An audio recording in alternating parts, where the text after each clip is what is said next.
I was in sixth grade, I had to take the grade twice because I was in a polio ward for several months. And, well, there was no TV in those days, so we'd listen to the radio, and I got sick and tired of the pop music. This would be, how old are you in sixth grade? 12, 13? You're not, and I wasn't pubescent. It must have been 10 or 11, or else I was a late comer.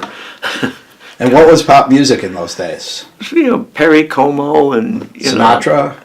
Well, Sinatra, I never minded, although I sort of lumped him in with all the others.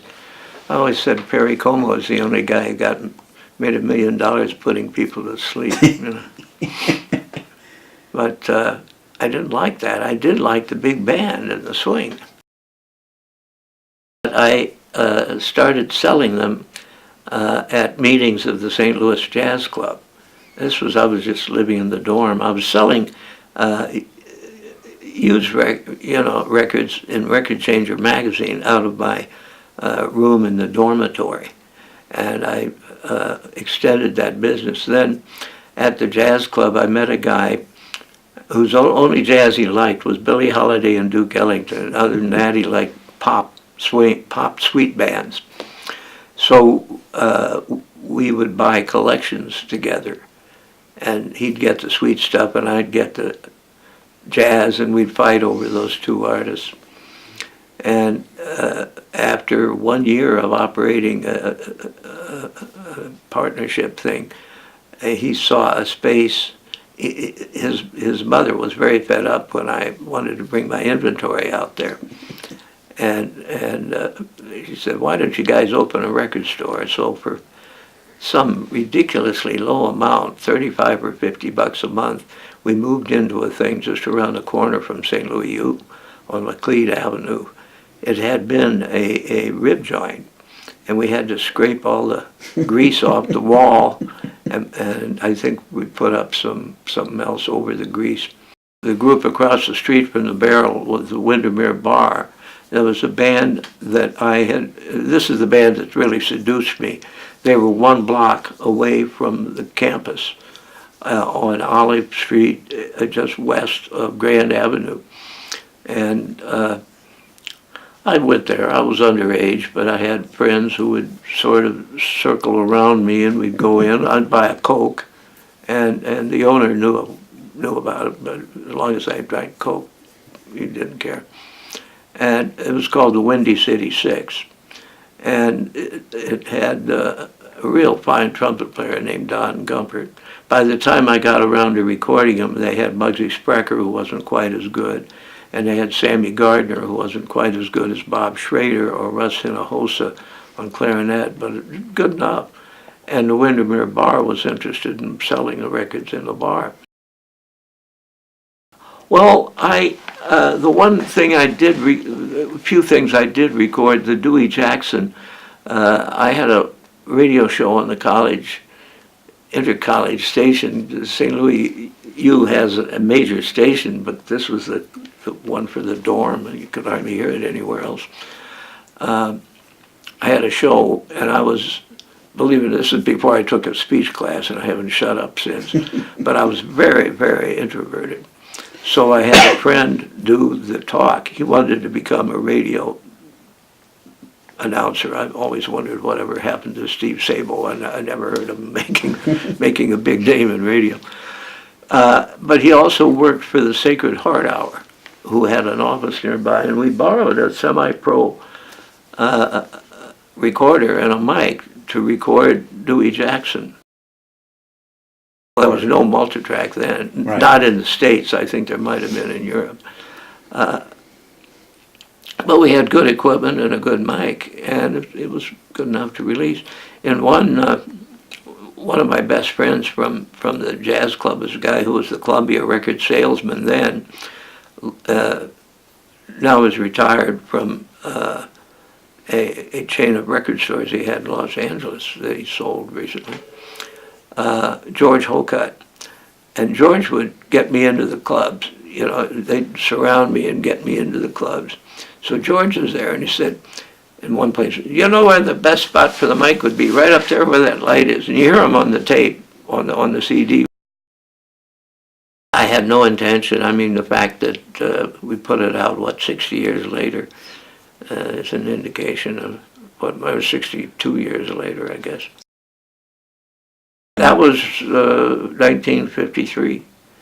The Windy City Six I thought were too good not to record. After I put the record out, Sammy, the clarinetist, took over the leadership of the band, and the drummer thought I was behind it. Now, why would I be behind changing the name from the Windy City Six to the Mound City Six when I've just put out a record as the Windy City Six? Right. But Jerry Pizzell wasn't the world's greatest drummer, and I guess he wasn't, anyway. But he threatened me, thought I was the guy that caused a revolution in the band. So the record didn't sell too well, and the Windermere stopped buying them. So we pressed one pressing of 500 some copies. I didn't have much of a sample list, but I sent them to jazz magazines. Downbeat did manage to review it, which helped. I don't think I knew of any other magazines. There may not have been. I probably sent it to Metronome, but they never handled.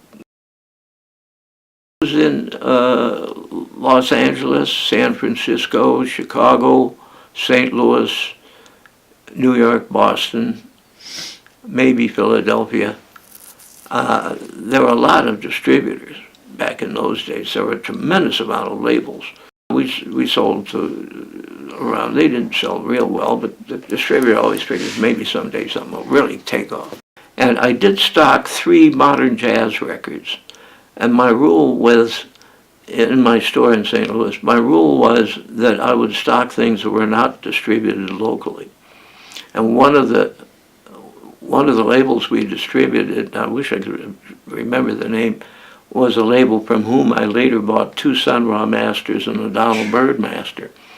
And I'm proud to say I stocked those Sun Ra records when they came out in 1956. Now it's on my label. It's the first Sun Ra. Digital is nice in one sense, and that is you can do things, editing, that you couldn't do just cutting the tape or dubbing. Hoodoo Man Blues, 7 hours in the studio, direct 2-track recording, no editing, no mixing. You can't mix 2 tracks. It is the first time a Chicago blues band went in the studio to record an LP with no time limits. That is our bestseller. I'm a producer in the film industry since. I don't know how to tell somebody how to play. I'm not a musician. Yeah, I took a year or 2 of piano, but I don't remember much of it. I'm like, I don't want to compare myself with Louis B. Mayer, but that's the position I have at Delmark that he had at MGM. He made those decisions. Right. And I do not always see the potential in a musician if he doesn't have a good band, And I do not screw with the personnel on the things that I did. I don't do much of this anymore. I'll sit in on a traditional jazz session. I might sit in on a blues session.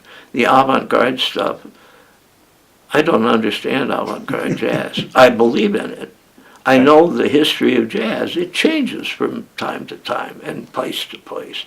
And so I accepted Roscoe Mitchell, partly because Pete Welding, who was a blues fan and a folk music guy, said, I got to record Roscoe Mitchell. Don DeMichael, who's a bop drummer and was the editor at Downbeat, said I should record Roscoe Mitchell. Said, I don't care for the music, but he's great. John Litweiler, who literally wrote the book on Chicago's avant-garde scene, urged me to do it. And he worked for me in the store for a while. So, I've always had pretty good advisors. There are guys that only record stuff they like, but like the guy who had Dial, if he could have recorded Sidney Bechet, he would be thrilled. But he couldn't, so he recorded Charlie Parker. And the greatest Charlie Parker's ever made, and probably because he didn't know enough to tell him not to play this way, play that way, you know. Gotcha. And he was smart enough to keep doing it. I gather he gave Bird total freedom. I was a blues fan as well. To me, it's all a ball of wax. Mahalia Jackson is, as far as I'm concerned, a jazz artist. Right, She might object to that. Sorry, man.